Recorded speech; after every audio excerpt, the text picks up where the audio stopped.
오늘 말씀은요, 예레미야서의 말씀이고요. 아마 인스타그램을 통하여 보신 분들은 알겠지만 거울 치료라는 제목을 제가 한번 지어봤습니다. 혹시 거울 치료가 뭔지 아시나요? 원색 몰라? 뭔데요? 그러게 뭘까? 거울 치료가 뭔지 아시는 분 있나요?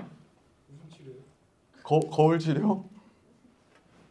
똑같이 행동해서 예스. 리플렉션을 만드는 땡큐. 거울 치료가 뭐냐면요. 약간 상대방이 나의 모습을 똑같이 행동하면서 혹은 상대방의 어떠한 모습을 통하여서 나에게 약간 이렇게 치료하는 그러한 건데요. 약간 이해 못하는 사람이 있을까봐 제가 좀 짤을 준비했는데 00년생 이상은 모르는 짤일 수도 있는데 제가 너무 좋아하는 짤이어서 가지고 왔습니다.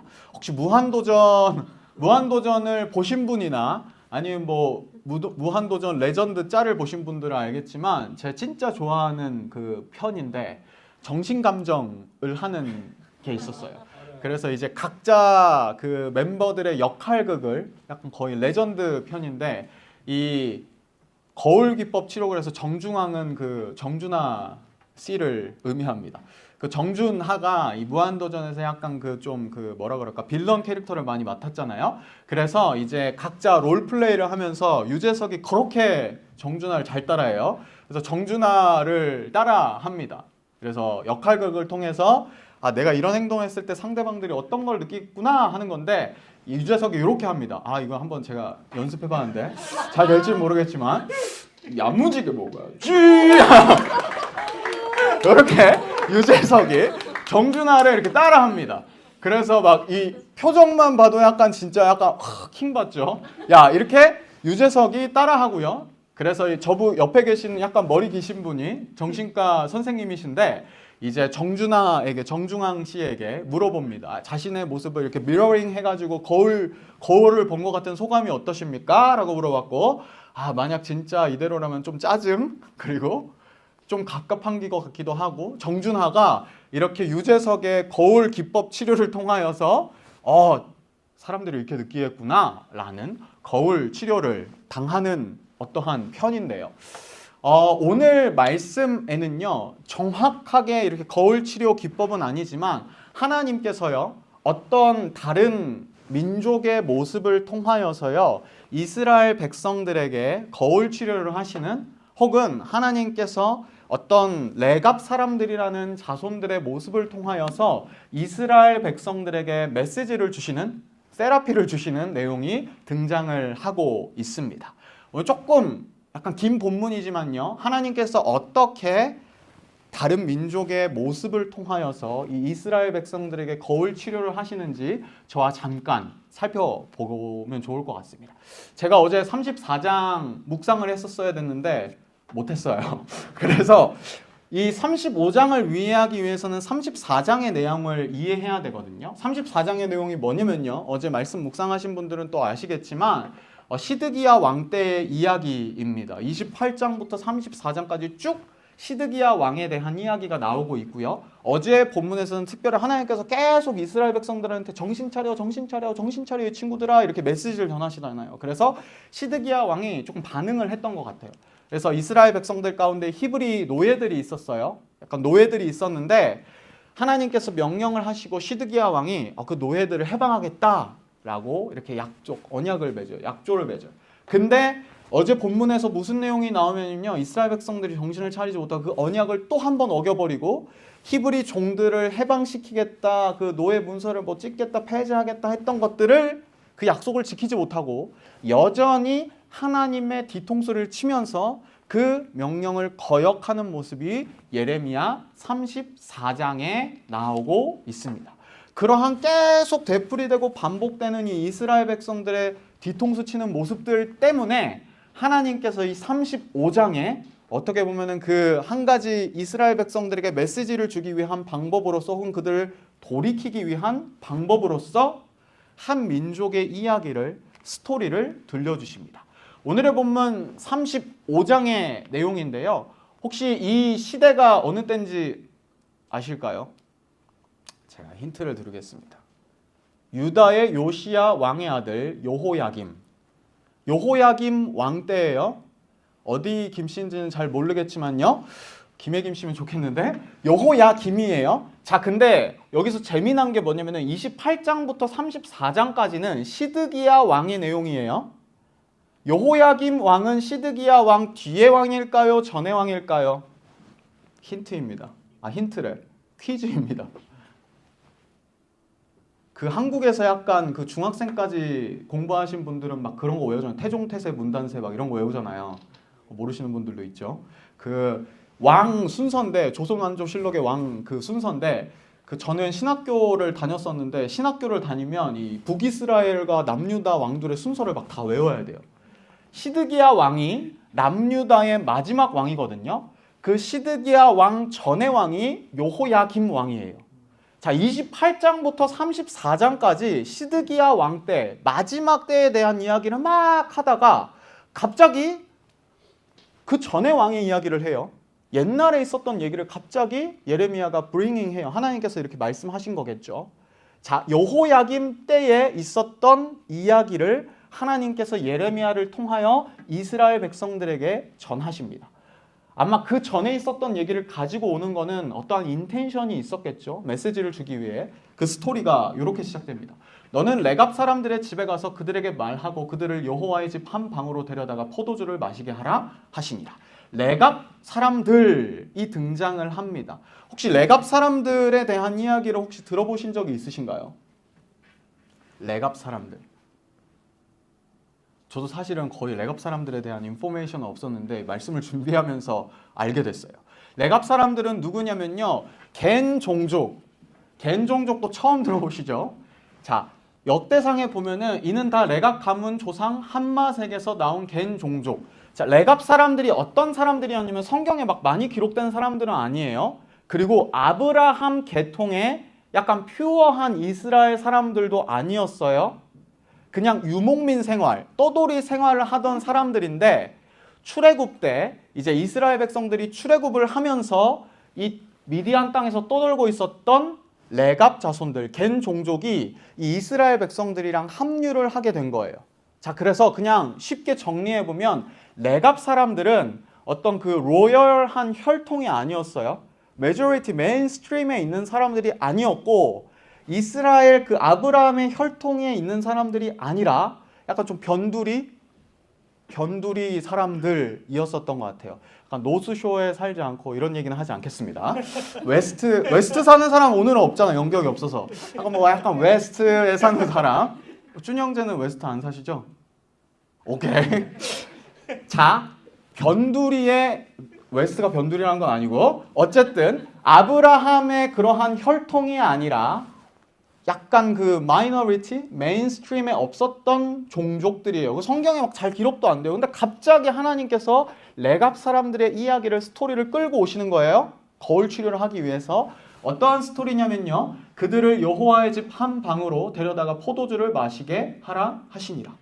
갑자기 이 레갑 사람들을 불러가지고 여호야김 왕 때에 그들에게 포도주를 마시라고 하는 거예요. 약간 파티하나? 약간 이런 생각이 들 수도 있지만 좀 더 본문을 읽어보면요. 이에 내가 너무 단어들이 어려워. 하바시냐? 야샤냐? 자, 이 3절과 4절을 그냥 썸머리 해보면요. 레갑 사람들, 친척들, 레갑 사람들에 속한 그 종족의 사람들이 다 불러 모은 거예요. 여호와의 집 성전에. 그래서 내가 레갑 사람들의 후손들 앞에 포도주가 가득한 종지와 술잔을 놓고 마시라 권하매. 이 레갑 사람들에게 뜬금없이 다 성전으로 불러가지고 술을 마셔라고 권합니다.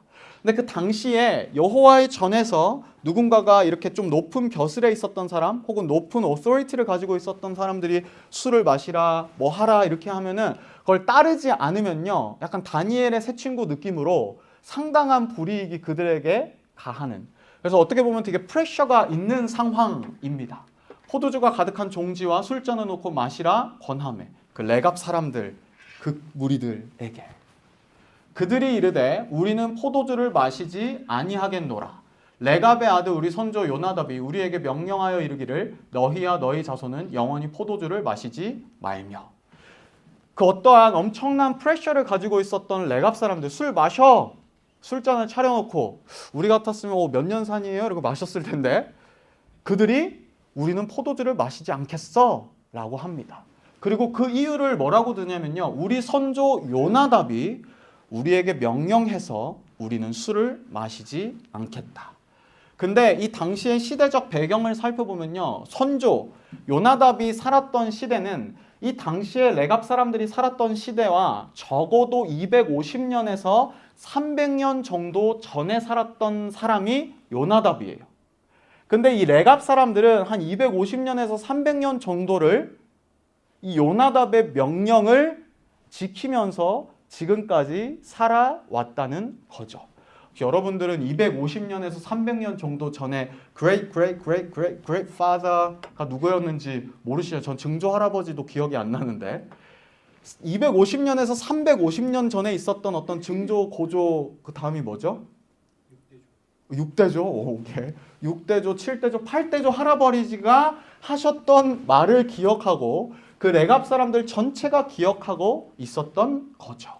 요나답이 누구였냐면요, 여호나답과 요나답은 똑같은 이름인데요, 예후 왕 때요, 아합의 어떠한 북이스라엘의 그 아합 왕이 악한 왕이었거든요. 엄청난 그 범죄를 저지른 왕이었는데 여호나답, 그 요나답은요, 예후 왕을 도와서 아합의 악행이나 이 범죄를 같이 이렇게 뭐라고 할까, 프리벤트하고 이스라엘 백성들 그 안에서 프로텍트 했었던 그러한 사람입니다.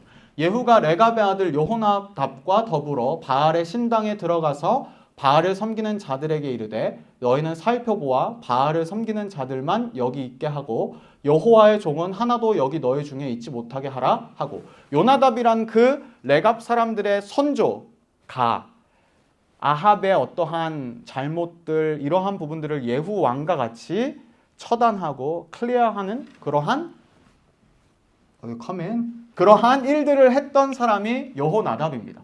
그리고 그 선조 요나답이 너희는 포도주를 마시지 마라 라고 했던 그 250년에서 300년 전에 했던 그 명령이 쭉 데케이드가 흐르고 한 센츄리가 흐르고 두 센츄리가 흐르고 그때까지 이 레갑 사람들이 기억을 하면서 그것을 지키고 있었다는 겁니다. 더 재밌는 거는요, 포도주만 마시지 말라고 한 게 아니라 7절을 혹시 괜찮으면 같이 한번 읽어볼까요? 시작. 너희가 집도 짓지 말며 파종도 하지 말며 포도원을 소유하지도 말고 너희는 평생 동안 장막에 살아라. 그리하면 너희가 머물러 사는 땅에서 너희 생명이 길리라 하였으므로. 그냥 포도주만 마시지 말라 그런 게 아니라 집도 짓지 말래요. 파종도 하지 말래요. 파종은 약간 이렇게 플란팅 해가지고 열매를 거두는, 포도원을 소유하지도 말고 너희는 평생 동안 장막에 살아라. 약간 그때 당시에 법정스님 무소유이신 것 같은데 이러한 명령을 레갑 자손들의 후손들에게 남깁니다. 근데 왜 이렇게 남겼는지를 좀 추측해보고 추리해보면요, 이런 사건이 있습니다. 예후 왕이랑 같이 아합의 어떠한 범죄들을 이렇게 정리하는데 약간 어떻게 보면 이순신 장군 같은 역할, 진짜 엄청난 공을 세운 요나답이었는데, 예후 왕이요 이와 같이 이스라엘 중에서 바알을 멸하였으나 이스라엘에게 범죄하게 한 느밧의 아들 여로보암의 죄 곧 베델과 단에 있는 금송아지를 섬기는 죄에서는 떠나지 아니하였더라. 이렇게 아합 왕의 어떠한 죄들, 바알 산당을 정리했지만 예후 왕이 그 권력을 잡고 나서 다음 왕이 되고 나서 여전히 우상을 섬기는 죄들을 정리하지 못했던 것들을 보면서 아마 여러 가지 유혹들이 있었겠죠. 이 권력을 잡다 보니까 이러한 어떠한 사람들의 만족도 해야 됐고 본인들이 취해야 되는 것들도 있었고, 그래서 예후 왕은요 정말 클리어하게 모든 것들을 다 숙청하지는 못했던 거죠. 그 모습을 아마 요나답이 옆에서 지켜봤던 것 같아요. 그래서 세상의 권력을 가지는 것이, 어떤 무엇인가를 소유하는 것이 이 순결한 신앙을 지키며 살아가는 데에는 큰 도움이 되지 않는구나 라는 생각을 가졌던 것 같아요. 그래서 집도 짓지 말며 파종도 하지 말며 포도원을 소유하지도 말고 평생 동안 장막에 살아라 라는 명령을 그 후손들에게 남겼던 거죠. 그리고 그 후손들은요, 이 레갑 사람들, 오늘 스토리에 등장한 레갑 사람들은요, 우리가 레갑의 아들 우리 선조 요나답이 우리에게 명령한 모든 말을 순종하여 우리와 우리 아내가 자녀가 평생 동안 포도주를 마시지 아니하며 살 집도 짓지 아니하며 포도원이나 밭이나 종자도 가지지 아니하고 장막에 살면서 우리 선조 요나답이 우리에게 명령한 대로 다 지켜 행하였노라. 그 250년에서 300년 전에 있었던 그 요나답의 명령을 이 레갑 자손들이, 그 후손들이 아직까지 지키면서 떠돌이 생활을 하고 있었던 거죠.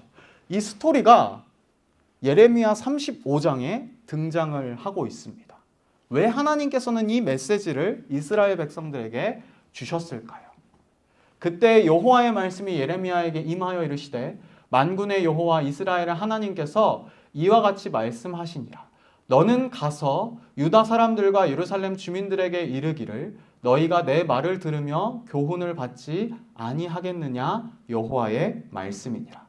레갑의 아들 요나답이 그의 자손에게 포도주를 마시지 말라 한 그 명령은 실행되도다.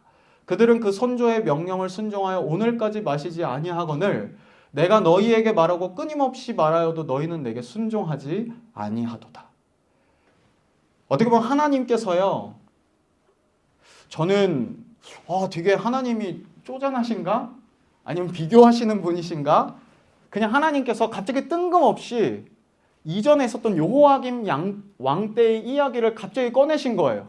그리고 레갑의 아들 요나답이 그 자손에게 포도주를 마시지 말라고 한 그 명령은 실행됐는데 내가 너희에게 계속해서 말하고 너네에게 계속해서 부탁하고 명령하고 언약으로 주었던 그것은 너네가 순종하지 않네. 저는 이 말씀이요, 하나님이 약간 좀 쪼잔하시나? 아니면 약간 소심하셔가지고 삐지셨나? 라고 느껴질 수도 있지만 저에게는 하나님의 그 절절한 마음이 느껴졌어요. 이 레갑 자손들, 그 마이너리티에 있던 그 레갑 자손들의 이야기까지 꺼내오면서까지 이스라엘 백성들에게 야, 얘네 좀 봐. 레갑 자손들은 그 250년, 300년 전에 있었던 그 요나답의 말을 들으면서 이렇게 살아가고 있는데 너네도 좀 나의 말을 들어주지 않겠니? 이렇게 이스라엘 백성들에게 부탁하시는 그러한 하나님의 마음이 이 본문 가운데 느껴졌던 것 같아요. 내가 내 종 모든 선지자를 너희에게 보내고 끊임없이 보내며 이르기를 너희는 이제 각기 악한 길에서 돌이켜 행위를 고치고 다른 신을 따라 그를 섬기지 말라. 그리하면 너희는 내가 너희와 너희 선조에게 준 이 땅에 살리라 하여도 너희가 귀를 기울이지 아니하며 내게 순종하지 아니하였느니라. 계속해서 하나님께서는 이 이스라엘 백성들에게 내 말 좀 들어줄래? 좀 돌아올래? 이렇게 구애하시는 거죠. 16절에도 똑같은 패턴이 등장해요. 레갑의 아들 요나답의 자손은 그의 선조가 그들에게 명령한 그 명령을 지켜 행하나 이 백성은 내게 순종하지 아니하도다. 이 레갑 자손들의 모습을 통하여서 이스라엘 백성들에게 거울 치료의 레슨 주시는 거죠. 그러므로 만군의 여호와 이스라엘의 하나님께서 이와 같이 말씀하시니 보라 내가 유다와 예루살렘의 모든 주민에게 내가 그들에게 대하여 선포한 모든 재앙을 내리리니 이는 내가 그들에게 말하여도 듣지 아니하며 불러도 대답하지 아니함이라 하셨다 하라. 예레미야가 레갑 사람의 가문에게 이르되 만군의 여호와 이스라엘의 하나님께서 이와 같이 말씀하시기를 너희가 너희 선조 요나답의 명령을 순종하여 그들의 모든 규율을 지키며 그가 너희에게 명령한 것을 행하였도다. 오늘 말씀 마지막인데요. 한번 같이 읽어보시죠. 시작. 그러므로 만군의 여호와 이스라엘의 하나님께서 이와 같이 말씀하시니라. 레갑의 아들 요나답에게서 내 앞에 설 사람이 영원히 끊어지지 아니하리라 하시니라. 하나님께서는요, 이 레갑 자손, 레갑 사람들의 이야기를 통하여 이스라엘 백성들에게 메시지, 레슨 혹은 거울 치료의 메시지를 주십니다. 레갑 자손들은 그 마이너리티에 있었던 사람들이고 아브라함의 혈통 가운데 있지 않았던 사람들인데 그들마저도 그 오래전에 있었던 요나답의 이야기를 듣고 지켜 행하는데 너네는 나 여호와 하나님께서 주신 명령과 말씀을 지키지 않는구나. 참 속상하네. 우리가 이러한 좀 질문이 들 수 있는 것 같아요. 레갑 사람들은 어떻게 이스라엘 백성들과 다르게 어떻게 그 선조의 명령을 듣고 쭉 지킬 수 있었을까? 이런 질문이 드는 것 같아요. 저도 좀 곰곰이 생각해 봤는데 아마 이러한 답이 있을 수도 있을 것 같아요. 유목민 생활이 뭐냐면요. 쭉 떠돌아다녔던 거예요. 집도 없고 포도원도 없고 뭐 농사도 못하고 이러니까 유목민처럼 떠돌이 생활을 했던 거예요. 레갑 사람들은 아마도 그 기억이 있었기 때문에 대대로 물려져 오는 것들이 있었기 때문에 이 요나답의 명령을 기억하고 포도주를 마시지 않고 그랬을 수 있지 않을까라는 생각이 드는데, 근데 사실 잘 생각해 보면 이스라엘 백성들에게도 그 시절이 있었어요. 400년간 광야의 시절이 있었고 하나님께서 그 시절들 가운데에 구름 기둥과 불 기둥으로 인도해 주었던 순간들이 있었고 나그네 된 시절들이 있었고, 근데 문제는요, 그것을 기억하느냐 기억하지 못하느냐인 것 같아요. 오늘의 말씀에서요 계속해서 순종이라는 단어가 반복되거든요. 몇 번이 나왔는지 저는 잘 기억은 안 나는데 순종이라는 말 계속해서 반복되어서 나와요. 레갑 사람들이 순종했고 이스라엘 백성 너네는 순종하지 않았고. 저는 이 순종이라는 말을 다른 의미로 좀 다른 단어로 대체해 보자면요, 기억하는 것이지 않을까라는 생각이 들어요. 하나님이 어떠한 분이신지 기억하는 것, 그 광야 생활 가운데 어떻게 이스라엘 백성들 그들의 선조를 인도하여 냈는지 기억하는 것, 그 하나님이 누구인지 기억하고 그 하나님을 recognize 하게 되면요, 순종은 저절로 따라오지 않을까? 왜냐면 그 하나님이 누구인지 기억하는 거니까, 기억이 나는 거니까. 우리에게도 아마 마찬가지이지 않을까라는 생각이 들어요. 가끔은 순종이라는 말이 우리에게 너무 크게 다가올 때가 있는 것 같아요.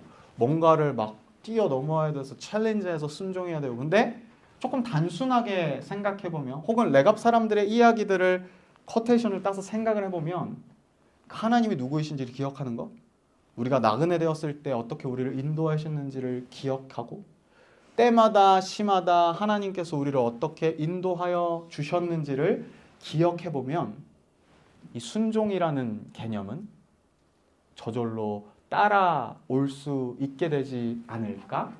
하나님께서는 이렇게 거울 치료를 통하여서 레갑 사람들의 그 스토리를 이스라엘 백성들에게 들려주면서 나를 기억해줘. 이 레갑 사람들이 그들의 선조의 명령을 기억하는 것처럼, 혹은 그들이 유목민 생활에서 어떻게 그렇게 살아왔는지를 기억하고 순종하는 것처럼 너네도 날 좀 기억해줘. 그리고 나를 순종하고 나의 그 길을 따라와 줄래? 라고 하나님께서 메시지를 주시는 것 같아요. 근데 제가 레갑 사람들이요, 그 메인스트림에 있었던 사람들이 아니라 아브라함의 혈통의 바깥에 있었던 사람이라고 하잖아요. 가끔은요, 우리의 일상 속에서도요, 하나님께서는 이러한 거울 치료를 통하여 우리에게 메시지를 주시는 것 같아요. 어떻게 보면 우리는 다 믿는 사람들이잖아요. 믿는 사람들인데 가끔은 믿지 않는 사람, 우리로 따지면 기독교에서 메인라인은 저희거든요.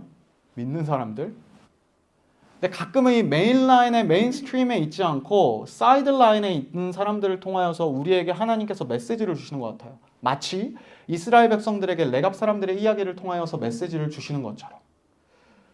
저는요, 저에게 있어서 어떠한 거울 치료들이 있었을까? 이런 것들을 생각해 볼 때요, 위케어 현장을 되게 많이 떠올리게 되는 것 같아요.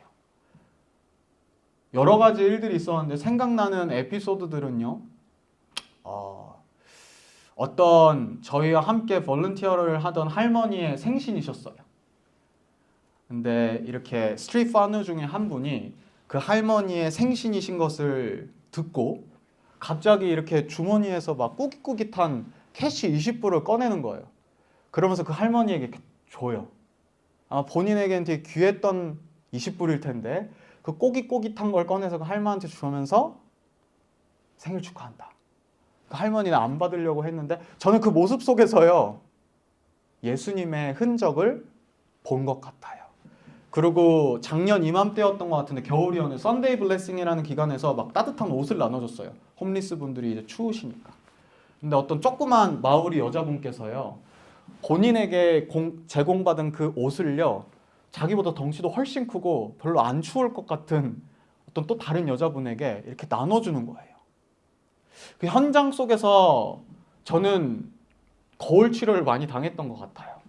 저는 외아들이어서 그런지 외아들을 폄하하는 건 아니지만 제 거를 진짜 막 엄청 챙겨요. 그래서 저희가 곧 이사를 가야 되는데 못 버려요, 막. 내 거니까. 내 옷을 누군가 입잖아요? 그러면 싫어요. 근데 그 홈리스 분들 진짜 조금밖에 본인도 가진 게 없는데 본인도 추운데 옆에 있는 사람에게 나누어주는 모습을 통하여서 하나님의 사랑이 저게 아닐까?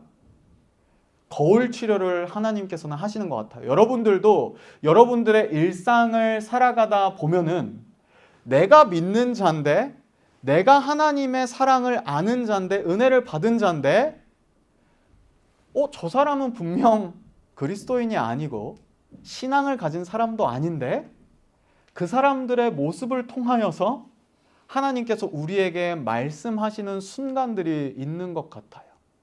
나보다 더 그리스도인 같은 모습을 통하여서.